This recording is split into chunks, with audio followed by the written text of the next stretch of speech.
right, everybody, welcome back to the Move podcast, brought to you by Patron Tequila on, yes, International Tequila Day, if you didn't know. What a awesome presenting sponsor to have for International Tequila Day. Should we make some margaritas this afternoon? We should. For our members? Let's go. Let's do a happy hour tonight. Let's do it at 5:30 Mountain. Okay. I know Big Time's got some calls and stuff he's got to make. Got to take a nap. Got to work. Got to take a nap. But let's do a happy hour with our friends at Patron on International Tequila Day. Done. I'll make the Lanceritas. We are talking about Stage 17 from QLN. Stage 17 is Pont du Gard to Gap. Stage 18. Pont du Gard to Gap. Saw a breakaway of 32 riders get away very early on and 100-degree temperatures. Obviously, stayed away, got up to 18 minutes, the biggest gap we've seen this entire tour. You know, no news, right? No shake up on the GC, obviously, and you know, we'll touch on it briefly, George, before we do some business. But like a group of 32, you can look at all the obvious people. You could see that group with Greg Van Avermaet in there and motivated because his daughter's at the finish. Like, easy to pick him, but a group of 32, anything can happen. Yeah, anything can happen. Usually the fastest guy in that group will not win, but today was actually the exception with Trentin being one of the faster guys. And we all saw what happened. It was a super impressive day for him. I think that's the third time we've seen just a huge breakaway. I mean, the first time we saw a big one, you were like, we never saw breakaways that big. I think guys are just on their last leg, basically. It's like even Ben King said it on the interview. I just was at the front and the breakaway went and we were gone. It was pretty much the first move that went. So still a lot of teams out there that haven't won a race. We talked about that briefly. 14 teams in Tour de France, which I believe is kind of rare, that have not won a race, and they got a few chances left, albeit very difficult chances. Yeah. So we're going to see. Numbered. Yeah, these guys have to be aggressive. They got to take their chances in the breakaway. That's their only chance to win the stage now. I tell you, that interview with Ben King at the finish line, I was like, damn, the lights are on and nobody is home. Like, he was just cooked. He was completely fried. What's going on with our screen? In general, I mean, it just seems like everyone's more cooked than we've seen in. I mean, every tour is hard, but the first week this time was very stressful. Now this last week is very hot. I mean, just all the factors are adding up.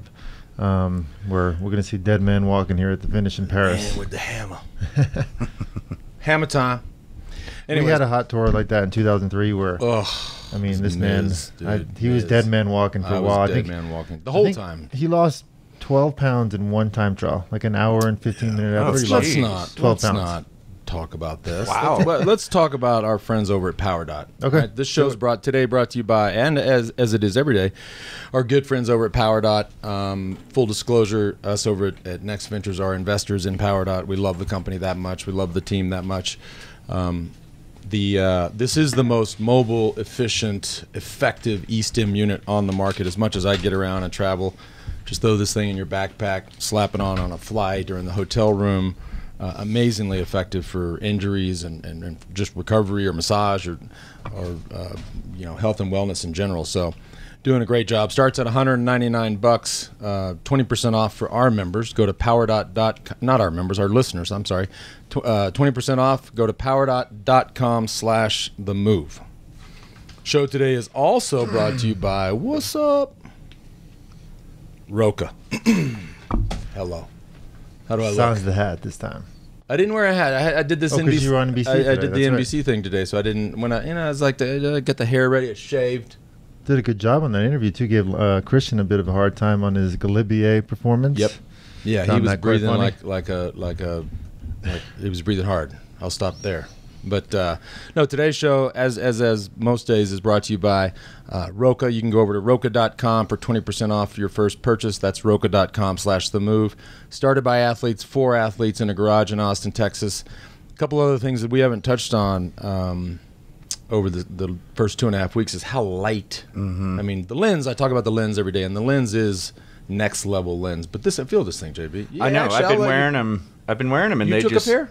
Yeah, they're super light and great visibility. They don't slide around. No. They just Because they have this, because the ear socks are, they've got this patented technology where they stay on your face. Not just on this one, but have a look at the titanium aviators, like for running or hiking or fishing or just chilling. I mean, you look like Johnny Depp or something. You just look cool. But the other thing, and this is our custom colorway for the Move and the Forward and for WeDo, but you can go on their website and customize it however you want. There's literally a million different possibilities to customize your lens. So just like some shoe companies customize things, and these guys have done the same thing. So all our listeners, Roka.com/TheMove, 20% off your first purchase. And I'll go from my sunglasses now to my readers. Hello. I'm going to need my readers today, actually, because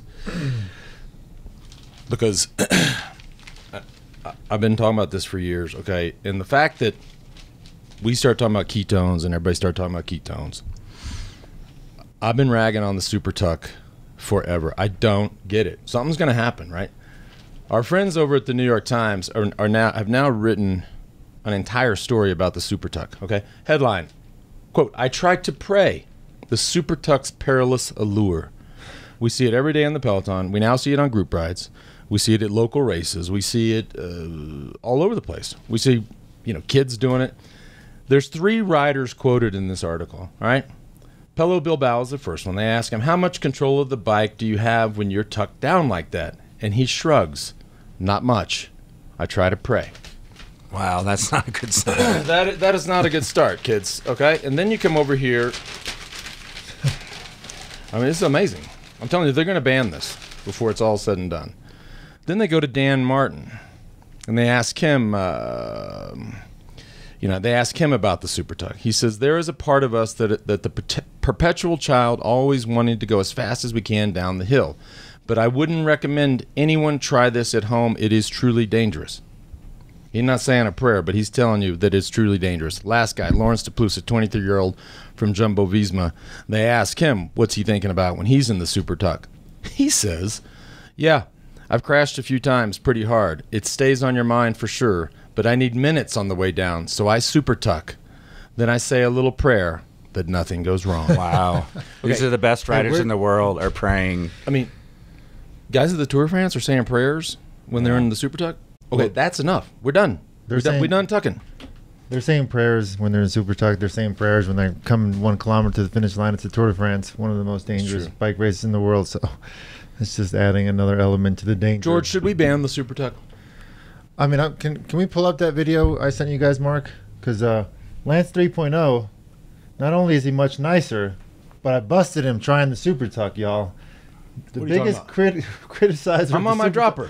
Nope, but that was a Super Tuck. So I busted him the other day. No, I'm on my dropper post. He's trying to get every advantage for our challenge on the 28th. He's not. He is practicing the Super Tuck. It was a straightaway. Total bust on the Super Tuck. No. That I had the dropper. That dropper post. Listen, if we want to have dropper posts on the road bike, I think that's coming. Then look at the photo. I mean, this is the photo that accompanied the article in the New York Times. Wow. I just. And like you predicted, it's showing up in just weekend rides. Of course. People are doing it. And I guess the way to stop that is just you chastise those people. Like, what the hell are you doing? I'm doing kind of like a triathlete in the drops in a group ride. People would, bark at them. Yeah. I feel like I have a lot of control in the Super Tuck. Okay. Well, I think it's dangerous. I'm not going to stop saying that.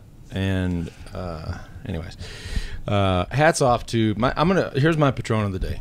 My Patron of the day is our old friend Matt White, right? Mm-hmm. And of course, Matteo Trentin, impressive win out of that group of 32. But Matt White is this is their 4th stage win. Disappointing GC performance by Adam Yates, but to get 4 stage wins for any team like that, that's amazing. And the director has to keep those guys motivated, has to make the team plan every morning, has to be sharp in the race and play his cards as best he can in the race. And he's one of the best. Hats off. He's my Patron of the day. He's always trying to improve, learn from different coaches in different sports. I got a text message from him last night that they were planning on lighting up the rest of this week, and sure enough, they got Trentin in the breakaway, and Jensen as well. That was the whole plan was for him to keep it in control for Trentin, and Trentin just rode away from them, which was super impressive. Those guys are having a rock star tour, and they could probably get 5-stage wins by the end of the week. And by the way, Matt White, a.k.a. Whitey, no stranger to tequila. Okay? Just don't know that. Just saying. We all know that. Who's your Patron of the day? George? I got to go with Trentin. I mean, yeah, I agree. The guy rode away from everybody. Yeah. He's my Patron of the day. Impressive win. He hasn't won a stage in the tour since 2014. So he's had a 5-year, hiatus without winning, and for him to come back and win solo in the Tour de France doesn't get much better than that. No. I think one thing we saw that was evident today is, and you guys pointed out, it's like, yep, this is the point in the tour where tempers really flare, and part of it, maybe you can shed some light on this. It has to do with the fact that there's not a team in charge. Yeah, I mean, there's no real team taking control of the race. So right now, when you get to smaller roads, usually it's Team Ineos or Team Sky has the right to be there in the front. Now you got Tekunik kind of half controlling. You got Jumbo-Visma up there thinking they can win. You got Ineos thinking they win. They're going to run into each other, and they're going to start arguing, and tempers are going to start flaring like we saw today with Tony Martin and Luke Rowe. I mean, those guys were some of the nicest guys in the peloton. But here we are 3 weeks into a race. It's 100 degrees. You just get very annoyed at the littlest things, and I think we'll see a lot more of that happening. Speaking of these temperatures, and we can't stop talking about it because they're going to persist until the end, and now we're getting to the Alps. But I read this quote from Sagan, Peter Sagan, who was calling on the CPA, which is essentially the riders' union. I mean, it's completely worthless, to be frank and honest, but it exists. What? It is. Well, they have established some cold weather protocols and safety measures. Okay. So it's a start. Where's my share of worldwide television revenue? Well, where is my pension? I agree. Where is my pension? Where's my very stake? Small, but where's my stake in the game? Don't piss me off because this is legit. I agree. They have a long way to go. They're trying a long way to go. They're starting. They are at zero. Anyways, he called on the CPAs like and they get a percentage of every rider's prize money, worldwide, year round. So Peter Sagan said, I don't understand why they're not protecting us with these 100-degree days. I agree that we need a union that says this is what we are going to do and are not going to do. I do disagree that I don't think there's a solution there. I don't think you can shorten these stages. The tour is too locked into these towns, these Finnish towns, and the financial back and forth on all that. You can't change. You can't cancel the stage, obviously. The only solution, which I think is a solution, is to start earlier. I mean, these guys are starting at 12 and finishing at 5. We all know that those are the hottest 5 hours of the day. And Sagan is obviously trying to make his – he just wants to be in the gruppetto. He wants his life to be as easy as possible. But we'll save the discussion about the Riders Union for another podcast because it's a problem. I mean, do you guys feel – I think one of your tours, it was this hot? Yeah, absolutely. They all get hot, but one of them was like this, 100 degrees. 100 is rare.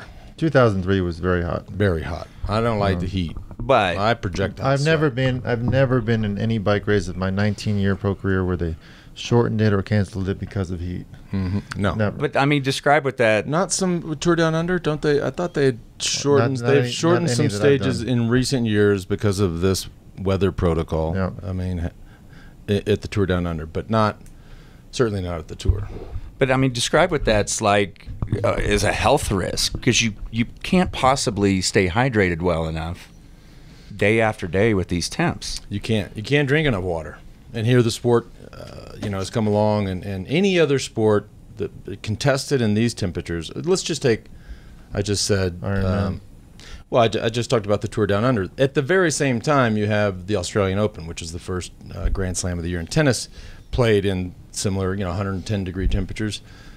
I guarantee you, those athletes are getting liquid, saline solutions, IVs. It's the only way they can stay hydrated. Here, I asked Johan about that on the show yesterday. I said, "Are they allowed to do an IV?" IVs are not allowed. No. So here you have the hardest sport in the world at the hardest event in the world, and it's 100 degrees, and you're not allowed. I mean, you want to talk about risking the athlete's health. Hello. Yeah. It's just crazy talk. Well, and it's funny when the thing that comes to mind with me with the IV to get them hydrated. There are mobile units in Austin, Texas that will go and they call it a hangover helper. That's Anywhere what that now. is. They're popping up everywhere. They're everywhere. They're here in Aspen. I mean, so any Joe Schmo can get an IV treatment to hydrate themselves, and yet these athletes racing for 5-6 hours a day cannot. The reason they implemented this ban, and I don't think it was with bad intention. For a hot minute, they thought that the easiest way to test for a blood transfusion was testing for plastic, right? So the transfusion would come from a plastic bag, would run through a plastic tube, and they can test for these plastics in the blood. So if you tested you had plastics in your sample, you would say, well, I had an IV. So they're like, well, then we can't have IVs. So they just got rid of all. So in its pursuit of that test, they got away with something that actually would have really made the health and the wellness of these riders much better. I did not know that. That is a fact. It's called biting off your nose to spite your face. I disagree. So, well, in the meantime, they're carrying ice up and down mountains and putting it in their jerseys. that's old school. That's always. Yeah. Which I found it kind of shocking to see Alaphilippe going back to get ice, and you have Ashgreen, which is one of the strongest guys on their team, up there in the breakaway. Right. Sure, he said they kind of let him go, and he George sat was on. beside himself this But morning. I'm thinking, watching like, the race. you're either all in or you're not. Like, you need to Yeah. save these guys. They have to save every bit of energy, and he's attacking full gas for second place. I was shocked to see that. I mean, they're coming into a crucial 3 days, and they need every last man standing on that team. And for him to be in the breakaway, fighting out for podium in the Tour de France stage when they have much bigger fish to fry, I was kind of shocked to see that. It's like they haven't given him the credit he deserves. It's still this mindset of he's going to pop in one of these days, and it keeps going on another day and another day and another day. Yeah. Yeah, well, we haven't. Well, but if they had But been, it will not go on another day. That's it. This is it? Somebody else is wearing the yellow jersey tomorrow night. Okay. Yeah, you get. It's very very possible. and I said it on the NBC clip I just did. I don't like downhill finishes. I think it neutralizes the race. I mean, you're going to. People talk about the Galibier, and I'll repeat what I said on NBC. I think if you're going to utilize in the Tour de France these iconic climbs, and we can argue there's 5, right? You have the biggest and baddest and most awesome is the Mont Ventoux. Then you have Alpe d'Huez. Then you have Tourmalet.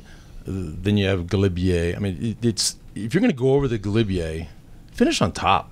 Like, don't go over and go downhill. That might be about the paper. But what we're going to see, dinero. Of being in a town. we're going to see tomorrow is the race will happen on the Isoard. And so that's hard. the only. I mean, like I look at tomorrow's stage, and I want to get into it further in a bit. But the fact that they have the Isoard before is. But if they're, I don't if they're- think he. To my point, I don't think he's in yellow tomorrow night. No, Yeah. but that's interesting. The downhill finish in a town because the towns are paying for it. Yeah. But the fans love the mountain finish, both at home and on the mountain. An uphill finish. An uphill finish, yeah. Yeah. I mean, when we would do watching parties when you guys were doing it for a radio show, we would do it on the mountaintop finish days, and that's what people liked at home, and you can clearly see the fans love to do it. Love that. Total agreements with Lance here on the fact that this downhill finish is going to neutralize the attacks, because look at this profile beforehand. I know we're not talking about tomorrow, but we are. okay, we are. But they got some serious climbing beforehand, and the race is going to happen on the second and last climb and the last climb, and whatever happens at the top of the last climb, you would think the person who's attacked and gone away by a minute is going to be able to hold at least that down the hill. Yeah, George, it's just gonna add- your posture is incredible. Thank you. I've been working very hard at my posture, No, I know you have. and I try to get my kids every time my It's kids working. correct me, I correct them. I want to talk more about tomorrow because I think it's a big day, and your posture is amazing. But 2 things before we go into tomorrow's stage is quick shout out to Team Movistar, who's like, have they ever lost Team GC at the Tour de France? They're winning Team GC by 30 minutes. Yeah. Like that, and we know, and Johan can speak to this, that they are really into it. Yeah. for whatever. I mean, I don't think it really matters, but it matters to them. We would base a lot of our tactics on, they would help. Movistar at the time, Benesto, whatever they were called, on their Team GC. We knew that if there wasn't one of those guys in the breakaway, like breakaways this time of the race, they'll get 10, 15, 20, sometimes 30-minute gaps, and that will wipe out your Team GC. If Well, you put some teams on the track of all teams. Yeah. I mean, my God, is in second, 30 minutes behind. If they throw two guys into that break, that's 18. They start to do the math. They'll start pulling. So when you start, like they're riding for the yellow. When you start doing tactics for the race, you go, okay, we can't chase everything down, but we can chase down. Make sure a Movistar guy is not in there, because then we can rely on their help later on once they get 10, 15 minutes up the road. Yeah. All right. Before we break down tomorrow's action or hopeful action, a couple little more bits of business here. New supporter of the show, our good friends over at Epic Rides, Todd Sadow and his crew. I'm not exaggerating. These guys and gals put on the best event series in the business, and I've said this at going back years at other talks and other events, and the way that they pull it together for amateurs, professionals, not just cycling, but the health, the expo, the live music component. I mean, it's like a bike-a-palooza. It's legit. I mean, and they have these amazing events. They've got the Grand Junction event.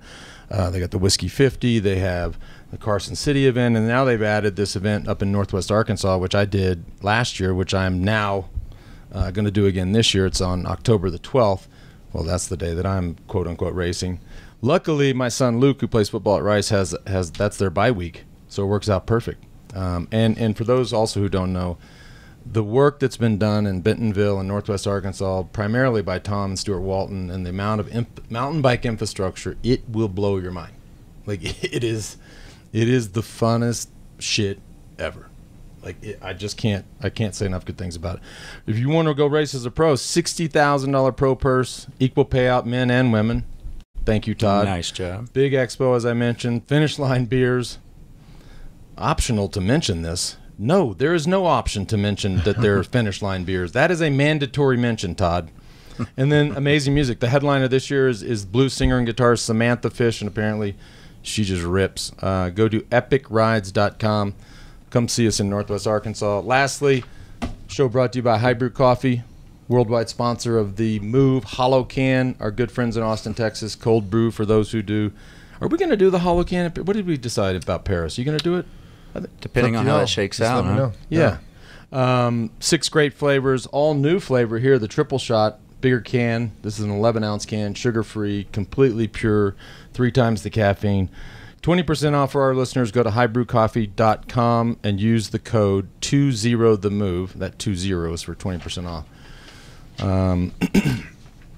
Let's talk about tomorrow, and then we'll do our trivia question, which, spoiler alert, is the easiest one we've had in 2.5 weeks. Well, I know you did the Movistar shout-out for Team GC, but you also wanted to do a shout-out to Sagan. Peter Sagan chasing his 7th green jersey. Yeah.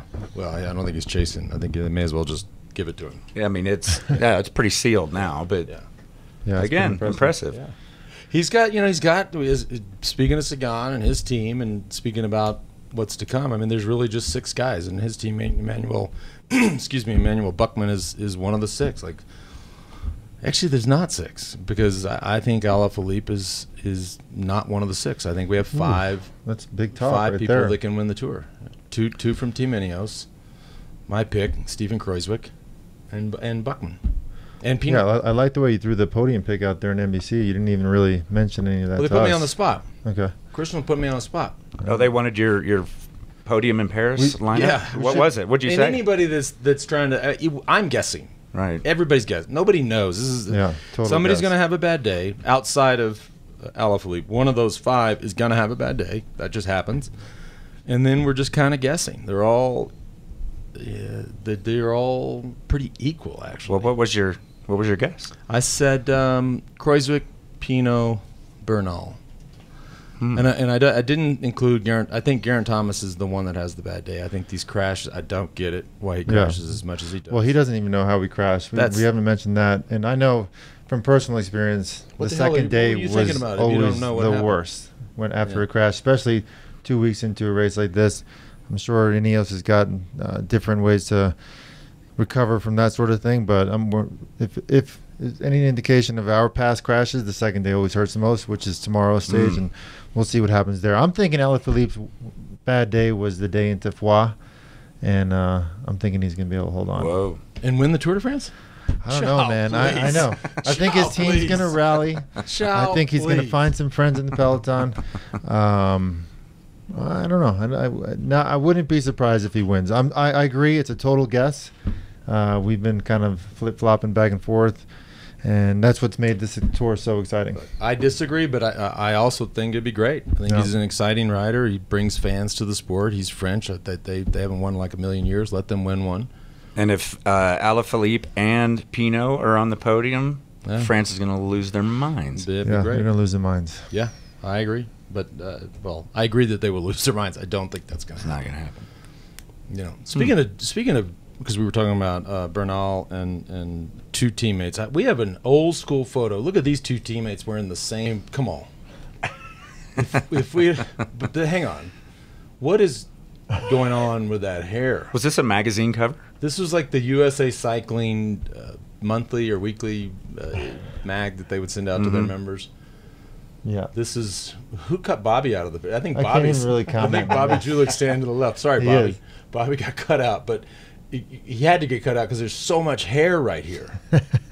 It's incredible. I had the hair game going. And then we have all these contests. People trying to pick a side on who's going to win the 50 between George and I. And So here's from your feed. Your fans love you. Here's the We Do feed, and they still love you, but not as much. And then here's my feed. And so I barely win in my feed. In your own social Dang it. channel. And then somebody sends in this thing. This is the only way you're going to win, George. No. Yeah, this.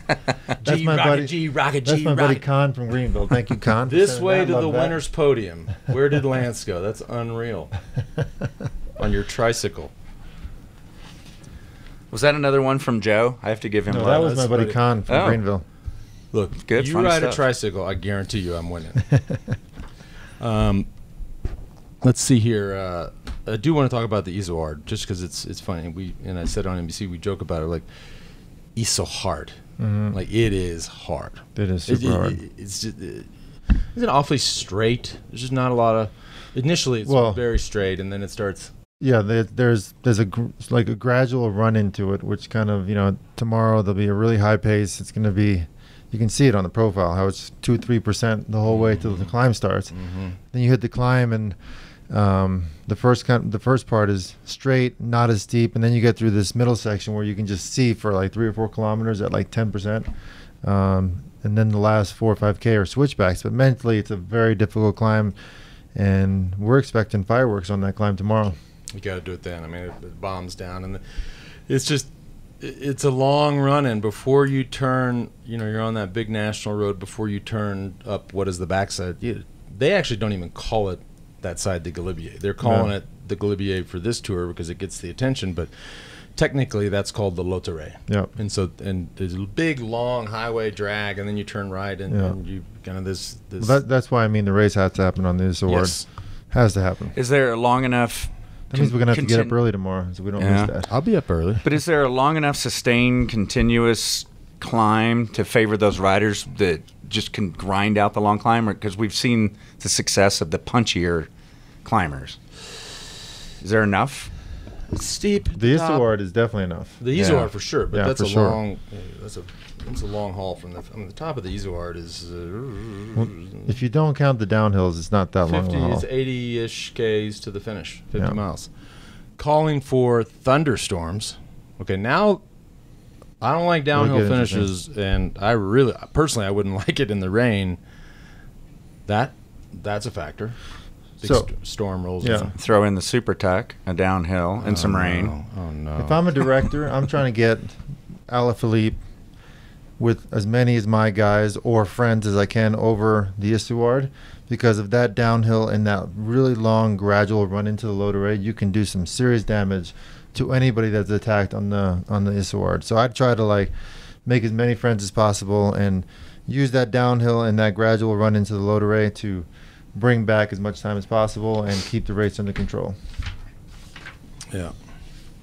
Yeah. Because if you go solo there, that's a long. I mean, that's going to be a hard run in there on that gradual part. Briançon, one of the sunniest places in France. They go through Briançon. We used to always, and I never saw the sun when we were there. They have these ads, these signs of 300 days a year of sunshine. I'm like, well, how come we never see sunshine? But it's going to be exciting. I mean, just something has to happen here that I don't know. I feel it. Yeah. Like, well, my spidey sense. Especially like Ineos just can't keep waiting for everyone to crack. That'd be a perfect. I mean, they're going to need Kwiatkowski and Walt Poles and these guys to come back. I wouldn't be surprised if we see somebody like Bernal going on the Isouard with 1, 2, 3, 4 guys, and then G sitting on Alaphilippe's group to put them into a ton of pressure to do a lot of work, and then G can counter once they catch them on the low to rate or something like that. Okay. That would be exciting. Who's going to win? Who's going to win tomorrow's stage? You think Alaphilippe's going to win? If you think he's going to win in Paris, you have to pick him to win tomorrow. That means he gets over the Glibier on a rainy downhill potentially. Then he should win with the fingers in the nose, as you used to say. Yeah. It's good. You go first, and I'll pick. Oh boy. I got to pick. What? Who do you got? I got Landa. Miko Landa. Yep.